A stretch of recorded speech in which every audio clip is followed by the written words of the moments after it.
مصير شهادات 19% وشهادات 22% متناقصة بالبنك الأهلي وبنك مصر بعد قرار البنك المركزي الأخير بتثبيت أسعار الفايدة.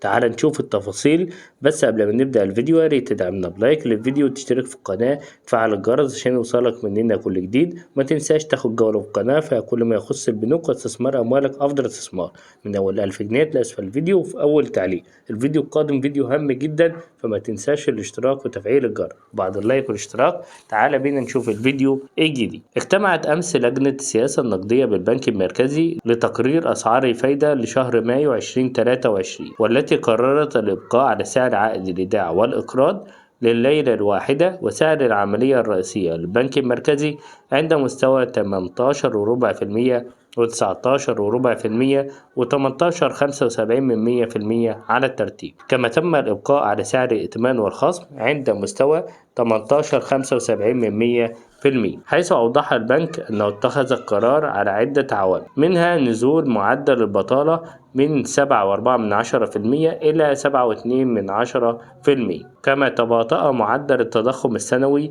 ليسجل 30.6% في إبريل مقارنة ب32.7 في مارس.